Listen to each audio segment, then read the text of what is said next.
Ready. And right away. Picture a Monday morning. The tenant calls because their elevator schedule stopped responding overnight. No one can get the cable closet key, the on-call contractor is an hour away, and nobody knows who changed the access rules. Tenants feel that immediately. Right. Exactly the scene you dread. Welcome to Built, Wired, and Secured. I'm Alex Morgan. Today, we're unpacking knowledge continuity, how to stop that Monday morning scene from becoming your reality. With me are Michael Harrington and James Rogers. We'll cover practical artifacts, a few trade-offs, and a one-page handoff you can use right away. Ready to dig in? Ready. Let's go. Yeah, that elevator story is all too real. Systems go from routine to critical in minutes when context disappears. Let's start with what actually breaks when people change. Michael, give us the big failure modes in plain language. First, credentials that live in someone's head. No vault entry, no transfer, just memory. Second, undocumented custom work. A tech tweaks a BAS sequence to stop nuisance alarms and never records it. Months later, someone reverses it by mistake. Right, I've seen that. And third, no spare parts list.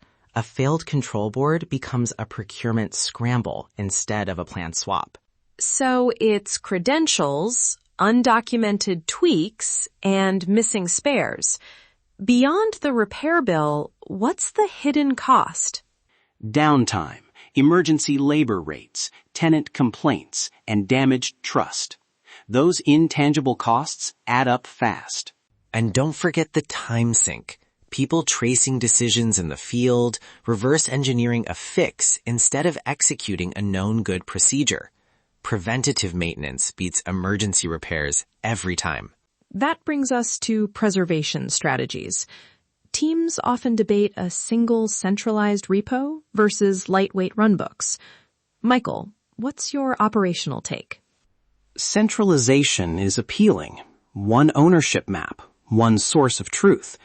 In practice, it goes stale unless someone owns updates. I don't quite buy that one source is the enemy. If you assign owners and run validation checks, a centralized repo scales well. Quarterly validation is doable and keeps things honest. Wait, quarterly? Quarterly's better than nothing, but from where I sit, monthly lightweight checks on critical systems are safer. The single source becomes stale fast if validation is too infrequent. Monthly is ideal where you have resources, but many teams can't spare that cadence. My compromise, risk-based frequency. Monthly for top-tier systems, quarterly for less critical ones. Nice. Risk-based frequency. That sharpens the trade-off. Governance plus pragmatic cadence. Exactly. And whatever cadence you pick, make sure someone is assigned to the check. No owner equals no updates. Agreed. Now, let's be specific. What artifacts actually move the needle? One-page handoff checklists for each critical system. BAS, access control, network closets. A critical systems baseline, listing normal sensor values and schedules. A spare parts list with lead times. And a vendor contact matrix with roles and escalation rules. Short, concrete, and usable. James, any rituals that help those artifacts stick? Yes, a 15-minute handoff walkthrough on shift change or after contractor work. Show the baseline values, point out recent changes, and confirm where keys and drawings live. 15 minutes now saves hours later. That feels doable. Michael, you mentioned protecting sensitive details. How do teams share enough without overexposing credentials or layouts? Keep secrets out of public docs.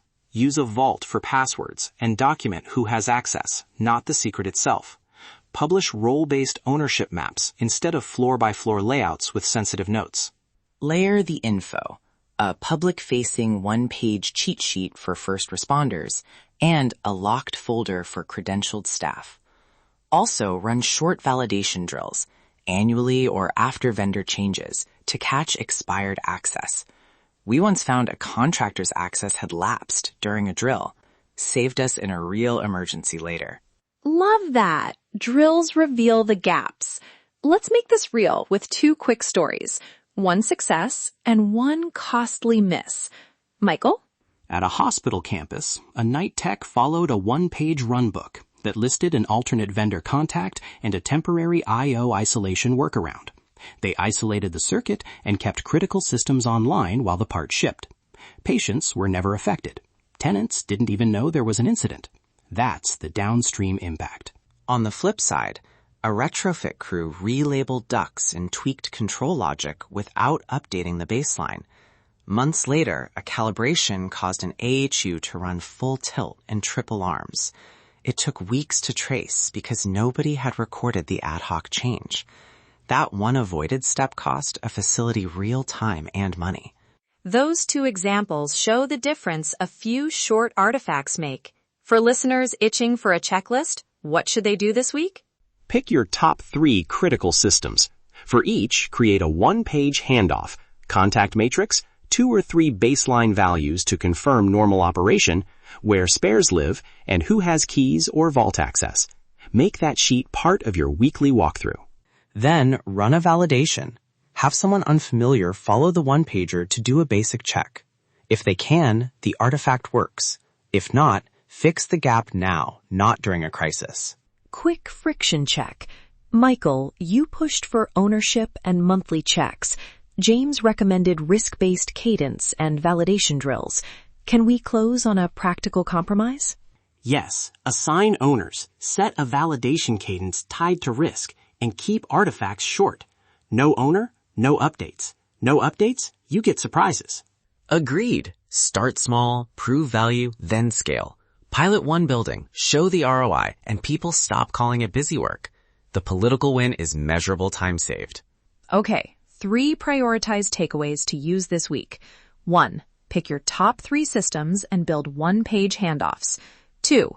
Separate credentials into a vault and record roles, not secrets. 3. Run a short validation drill to keep artifacts honest. Those steps cut recovery time and reduce disputes when people change.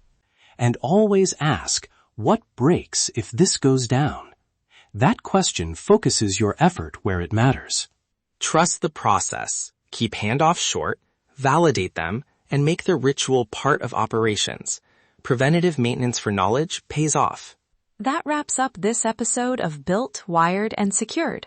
Today we explored preserving institutional knowledge, so outages, delays, and disputes don't follow personnel or vendor changes, why it matters, and the simple artifacts that make continuity practical. If you'd like a head start, download the one-page handoff checklist we've built for this episode at GDS Technology. It's adaptable to your top 3 systems and designed for immediate use. Until next time, make sure the systems you're responsible for are built to last, wired with intention, and secured for the real world.